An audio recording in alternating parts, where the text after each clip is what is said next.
Today on Clearing the Clutter Inside and Out, we're talking about everyday enlightenment. What spiritual commandments do you live by? Would you like to learn everyday principles to put into action? Curious about the principles your host lives by to declutter her life? Learn the way of everyday enlightenment as we continue our month focusing on lifestyles.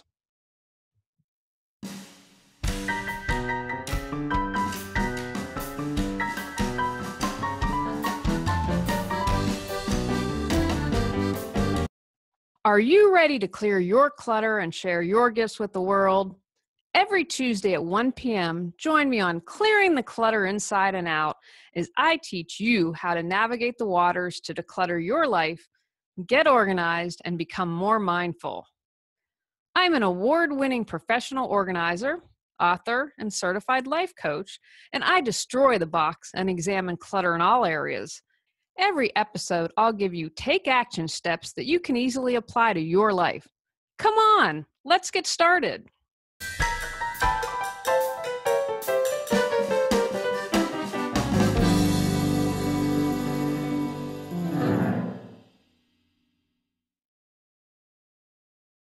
As I was putting together this month, I thought, well, a lot of the other episodes are kind of focusing on the physical. There is this thread, I believe, of happiness, peace of mind, which is very important. That's why we want to clear our clutter. But I wanted to do something a little bit differently that focuses on the spiritual, this I would also say mental, emotional life. Our clutter's on the inside too, and our inner life deserves as much attention as our outer life. I was at first going to do this episode on The Way of the Peaceful Warrior. That's a book by Dan Millman that I think is really great. And I went to my bookcase and I don't have the book. So if you borrowed the book, please return it. I did, however, have his book, Everyday Enlightenment. And then I thought, well, this is kind of just going to be a book review. That's really what I don't want to do. I walk my talk, and I just gave a presentation. I was really excited. I gave a presentation to a corporation, and they chose how to declutter your life. I was like, I'm so excited, because a lot of times a corporation is going to choose something like the nuts and bolts of organizing, productivity, something kind of dry. And it was a great presentation. People participated. I was really excited. I thought, well, why don't I share the principles of how I live my life? While I'm taking a break from my studies, when the student is ready, the teacher will come. I'm really focusing on practicing what I've learned and trying to apply it every single day. I'm that work in progress, always hoping to go up that spiral. I also know when I'm ready to learn more, the teacher will appear. I also honor and respect that I needed a break. I've done a lot of intensive study for almost 4 years. As I was putting this episode together, I thought, can I even come up with 5 principles that I live by? And then they just all started pouring out of me. So I came up with Julie's top 10 everyday enlightenment, my spiritual lifestyle. Of course, at the bedrock is increasing my awareness and then taking action. I practice what I preach, folks. That's the only way I'm going to change my life. And of course, all of this is subject to change, so perhaps I'll do another episode down the road. When I do these practices, recognize and honor them, I have more peace in my life. I'm happier. If I fall off, and I do fall off, I get back up. This is also fluid. I don't wake up reciting these. Someone screams at me, stop, take a deep breath. Okay, remember. The more I practice them, the more ingrained they become into me. And so it's my automatic reaction. So here are my top 10 Julie's Everyday Enlightenment. Number 1, what others do and say is about them. How I respond is about me. This was a huge one for me. I got this from reading a few books, primarily The 4 Agreements. Talk about an aha moment. This is something I wish I would have learned ages ago. So, for example, when someone is unkind to me, 0 to do with me. And you might say, Okay, Julie, let's turn the tables here. What if you were super duper unkind to someone? Then it would be okay for a person to react. Still applies. We had a relative visitor over Thanksgiving who was horrible to me. I consciously chose not to come down to that level. Trust me, there were tons of things I could have done. I chose not to. I didn't want to drop down to her level. I was more concerned about me. How am I responding? How am I reacting? So we take that focus because that makes us a victim when it's all on the other person. So we bring the focus back to us. How am I responding? What does that say about me? We waste so much energy about what everyone else is doing when we could be using that to improve ourselves. So when people are stinky, I always bring it back. What others are doing and saying is about them. How I respond is about me. Am I responding the way I'd like to? What wound is there that needs to be healed? Because we're all coming from our wounds. This is a gift. This is an opportunity. What can I do to clear it, to heal? Am I worrying about what others do and say? Or am I more focused on me? How am I responding? Am I responding the way I'd like to in most situations? Where do I have knee-jerk reactions when I respond? Number 2, where the attention goes, the energy flows. Simply put, what I focus on expands. Prior to meeting Tony, my husband, I really wanted to meet someone. I got married later in life, and it's harder for women. Guys, you can be single forever and you won't be asked at the holidays, when are you finding someone? When are you getting married? When are you meeting someone? Prior to meeting Tony, I was focusing on, I don't have a boyfriend. I don't have a boyfriend. Where's a man? So I was focusing on the negative aspects that I was the absence of a man. So guess what the universe kept giving me? And then true story, 2 weeks before I met Tony, a couple things happened and the lawnmower went out. I actually really enjoy mowing the lawn. So the lawnmower went out and I had a meltdown. It just was like, I'm alone. I'm never going to find anyone. And I have a good buddy, Vince, who is my guy sounding board. And he just said, you just have to let it go. I had a good talk with him. And I just was like, you know what? I just can't spend my time worrying about this. I'm either going to meet someone or not. I have no control over that. I can only control how I respond. See, I'm tying it all together here. I let it go, and literally 2 weeks later, I met Tony. True story. Because I just was like, what am I going to do? And I met him at a meetup. Meetup is very popular where I live in Raleigh, and it was a 30s, 40s, and 50s group. Not a singles group. I didn't want to do that. And we were married within 11 months. So all I can say is if you're out there struggling and single, put your focus on you. How can you improve yourself? Go out and live your life. And that's just one example. But where the attention goes, the energy flows. What are you focusing on? Number 3, progress, not perfection. I've learned a couple things in my studies. First of all, I'm a recovering perfectionist, and that is no way to live your life. And I'm going to say something here that might sound contradictory, and it really isn't. I am perfect just the way I am, and it's not about being perfect, because I'm never going to be quote unquote perfect.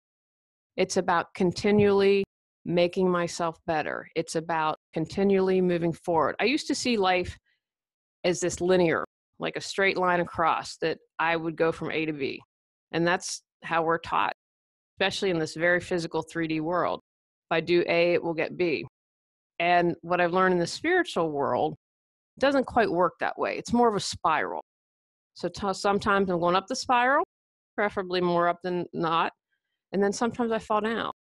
And it's this never-ending progress. Again, I used to think I'm going to end up somewhere. Now, I'm still kind of figuring out. I have very interesting beliefs about what happens when we die and multiple lifetimes and all this really interesting stuff. And perhaps I'll get to the place someday where I've reached a certain point in enlightenment, and then I won't have to come down to earth anymore and be in a 3D physical. What I focus on now is, am I improving? Am I moving forward? It's not about perfection. It's not about being perfect. And again, this serves kind of like my first principle of a distraction. If I focus and waste all my energy about being perfect and getting everything right, and what are people going to think, blah, blah, blah, blah, that's spinning my wheels. That is focusing on out there instead of bringing back the focus within. Okay, let's celebrate the progress I have made. Be gentle with yourself. Everything in life is progress. When you make a mistake, you get back up. There's a great little clip from Nick Foles from the Super Bowl. He is the Eagles quarterback, if you don't watch football, and he had the best play of the game is when he's on a trick play, he scored a touchdown. He was the backup quarterback. He was a quarterback for Philly, and then they brought in Carson Wentz, and he's now backup. Anyway, this guy's just got a fabulous attitude about life, and he talked about making mistakes. We all make mistakes, and if you don't learn. You're able to move forward. If you're able to watch the clip, it's probably 2 or 3 minutes long, but this is a guy who, Philly's a tough place to be a pro player, and they are a tough crowd, a tough audience. And so he was backup, and he led his team to win the Super Bowl and become MVP, but he kept grounded and kept moving forward. Number 4, observe without judgment. A really good thing to learn. Think of your higher self, your sovereign self. How I view this is I might have my physical body and I'm taking the spirit out. Can I stand back and observe? Not only me, observing myself without judgment, because remember, when we judge ourselves, we're judging another. I am way better about this. I used to be one of the most judgmental people that I knew. But again, I love that part of me. I love that that's how I was. I was coming from my wounds. How can I be upset with myself when I didn't even know any better? So what can you observe without judgment? Okay, let's see. I got in a fight with my husband.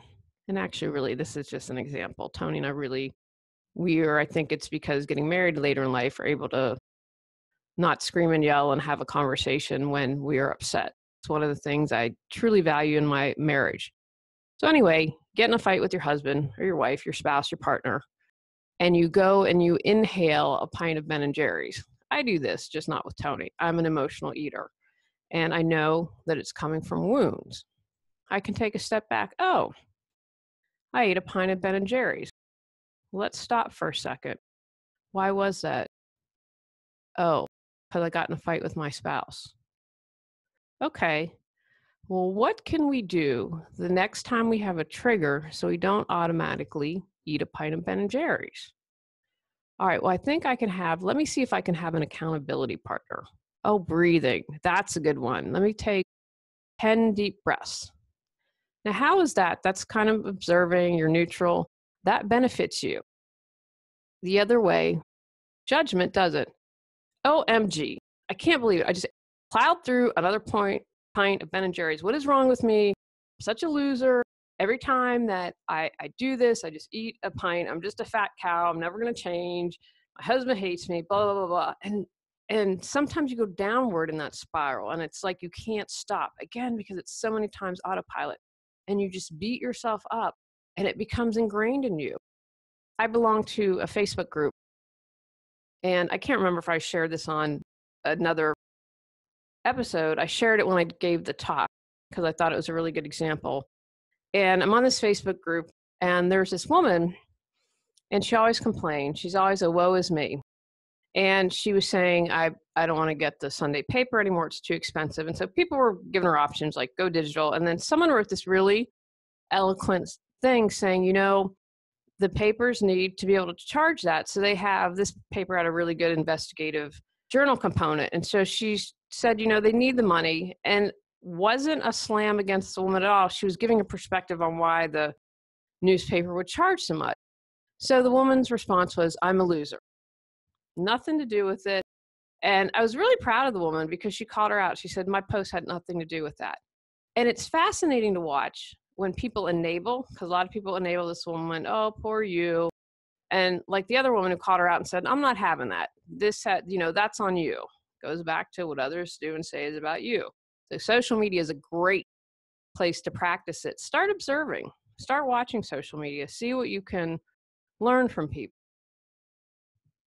And that's probably an automatic response with this woman. I've seen enough of her posts to know, because she's tried to be positive once or twice, and I don't know how to describe it to you. You can just feel like she's struggling to do it. She's going against the grain. So in that second example of when I'm so judgmental and mean to myself, what does that accomplish? That focuses me on being negative, and I'm not coming up with a way to improve my life. So figure out how you can pull back and observe without judgment. Number 5, I can control my thoughts, my actions, and my words. That's it. Now, I have to admit, if you ever hang out with me and the Steelers are playing, I think that I have control over the game, and I will stand up and put my hands up and put a force field and do all this crazy things.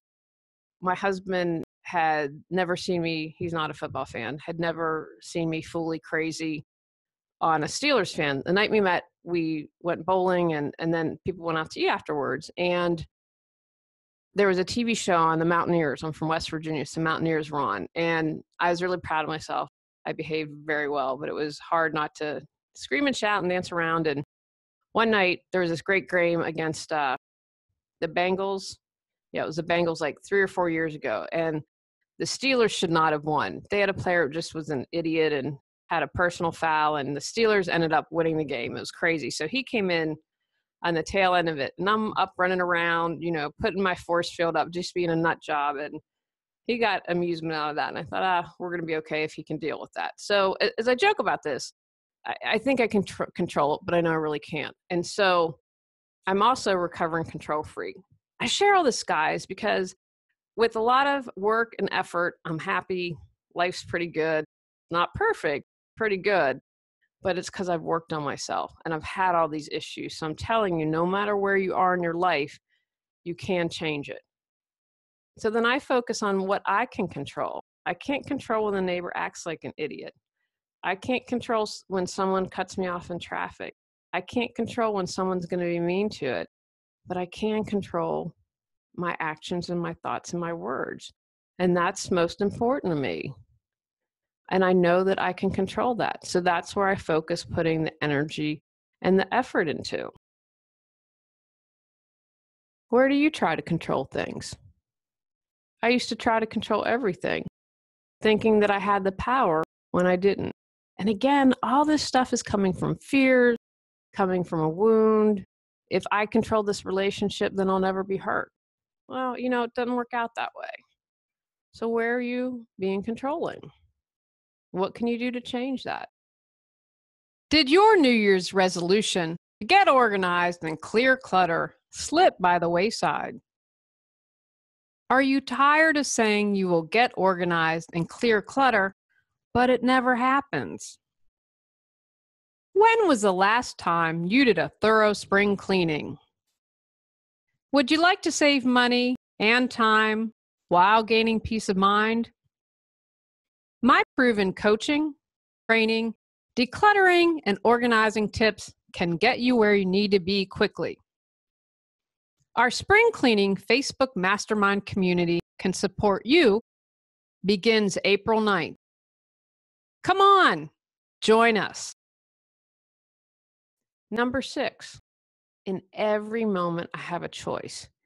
I'm choosing not to be a victim. I'm choosing to recognize that I have a choice. Doing nothing is a choice. I am working with a client now, and she's struggling, and I've given her all these options. She just doesn't want to make a choice, and that's okay. That is absolutely her choice not to make a choice. But just become aware. If you start to play the victim and come up with all these excuses why you can't do something or think you have no choice, because a lot of people do believe that. Bringing it back to number 2, where the attention goes, the energy flows. You do have a choice. What are you choosing? I had a choice to lower my vibration to people that were unkind to me. I consciously chose not to. Now, if I'm on autopilot, I'm probably going to respond in an unkind way, but that's about being aware and putting it in action. So this line of, I don't have a choice, is not true. In every moment, you have a choice. What are you choosing? Number 7, I am good enough, I am worthy, and I am loved. I say this a lot. My friend Cole wrote a song, which is fantastic, and I'm hoping that she gets it up on iTunes, about this very subject. If you've been a long-time listener or viewer, you know I talk a lot about this. I believe personally and professionally, kind of all comes down to this. If we thought we were good enough, we wouldn't need to compare. If we believed we were worthy enough, we wouldn't have to fight or prove to someone, this is why you need to love me.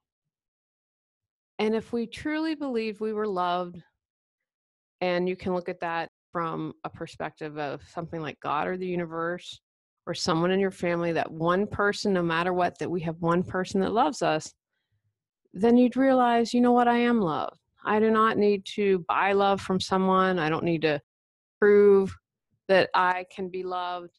I know that. For me, this is about learning this deep in your bones. You are good enough. You are worthy enough, and you are loved. Where do you not feel that way? How is that coming out in your actions? I mentioned a moment ago, if we thought we were good enough, we would compare with others.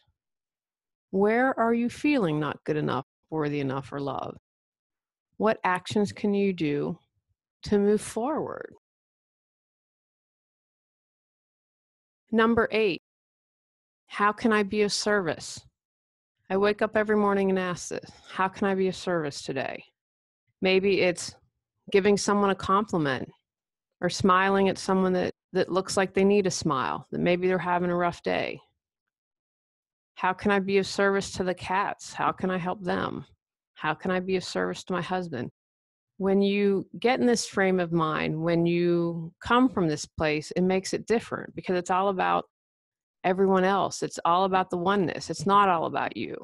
How many people do we know that are so self-centered, you just want to roll your eyes and be like, OMG, get a clue, become more self-aware. I'm betting everyone listening or watching knows someone who's like that. Before I meet with a client, I ask, how can I be of service? And then I ask God, Spirit, whatever you want to call it, the universe, work through me. What is it that my client needs to hear? How can I say something that works for them, that they're able to hear it? How can you be of service? How can you support others? In what ways are you of service? Number 9, honor my emotion.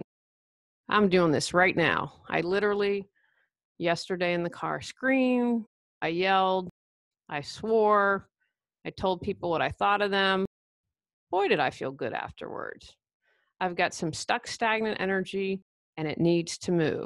Remember, emotions are just energy in motion, and we can get angry, be annoyed, and then be done with it. Have it pass through us, and then we can move forward. When we don't honor our emotions, then they become stuck, and they're going to find a time to come out anyway. Have you ever hung around someone, or maybe this happened to you, and if you're in the comfort of your own home, you can share it with yourself, where they've just reacted inappropriately, or it's just really weird, like maybe someone gets super angry about something, you're like, whoa, where's that coming from? Because it compared to the little thing that happened. But that's an example. If they're really angry about something and have just pushing that anger down and not dealing with it, it's going to come out. Boom, there it is. It said, I'm tired, I got to move, I'm stuck, and then I'm going to come out. So honor your emotions. There aren't bad emotions. I don't look at it that way. I don't view it. I try to get out of the duality of good and bad and not judge.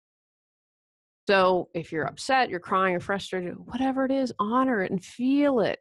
Feel it to move it forward and up and out. Don't get caught in judging yourself and I can't be angry about this or I can't be sad about this. Of course you can. There's no right or wrong with your emotions. Honor them. Do you need to honor any of your emotions right now? What emotions do you need to honor? What can you do to move forward and honor your emotions? And number 10, be present. The present moment is a gift. When I gave this talk at the corporation on how to declutter your life, this was one of my points. And I was probably 10 or 15 minutes into the presentation. So I said, okay, guys, this is a gift. This is your point of power to change when you're in the present moment. So I said, how many of you here are thinking about something you should have said this morning? Maybe you got in an argument with your spouse, your kid annoyed you, or you're wondering if you crafted that email correctly. A couple people raise their hands. I always appreciate honesty. And then I said, how many of you are thinking about what you need to make for dinner tonight, or a meeting this afternoon, or a date you've got coming up this weekend? A few people raise their hands. And I said, okay, here I am giving you a presentation with lots of valuable information, and you're not fully present. And people shared with me afterwards, that was a wake-up call. That was a moment, noticing how present we aren't, because most of the times we aren't present. We're either in the past worrying, well, we can't control the past. That's done and said. It's move on. And that creates worry, and we have control over that, whether or not we're going to stew over something woulda, coulda, shoulda. And being in the future causes anxiety. The future's written in pencil. There are so many things you have no control over. In this Facebook group again, someone was offered a job and was trying to decide what they should do. And this woman said, your company could go under, blah, blah, blah, like this total pessimist, warning, Will Rogers. And I said to the woman, be present. You can't control any of this. Your company you're working with now could go under. You just never know. Here's an example. Say you are worried about retirement. Am I going to have enough retirement? And if you're focused on the past, oh my gosh, I haven't been contributing to my company's 401k. What am I going to do? All that money I wasted on Starbucks or whatever. What can you do in that moment? Nothing. You're focusing on the past. It's done. Why are you going to spend your energy beating yourself up because you didn't control your 401k?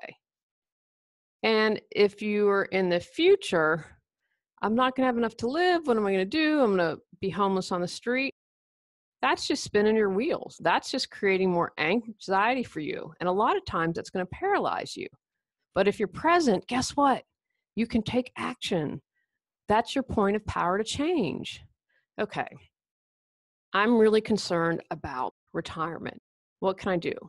I'm going to go down to HR today and sign up for my 401k program. I'm going to talk to my friend Sue because she's really good with money. I want to know, does she invest? What does she do for savings? I'm going to stop getting Starbucks every day and cut down to once a week. And with that savings, I'm going to put it in my retirement account. Boom. Just came up with 3 actions that you can do to save for retirement. That's your power. That's how you change your life. Be present. It's truly a gift. Where's my attention? Where's the energy focus? I did not include gratitude because that's going to be part of this month's bonus episode. So think of this month's bonus as what would be number 11 in today's Everyday Enlightenment episode. Take actions from today's podcast.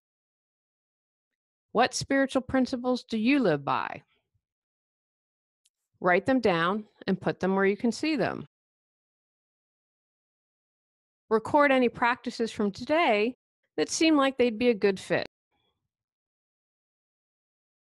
Examine your life. Is there any area that needs attention and might benefit from a spiritual principle? Practice everyday enlightenment. On our next episode, we're talking about finding the golden nugget. Go out, clear the clutter to create the life you choose, deserve, and desire. Are you ready to live a more joyful and fulfilling life? Sign up for our newsletter at reawakenyourbrilliance.com and receive a free copy of 10 Steps to Clearing the Clutter Inside and Out. If you enjoyed today's episode, I would love it if you would rate and review the show because it really helps us in the search ranking. See you next Tuesday at 1 o'clock. Remember, when you clear your clutter, you can create the life you desire.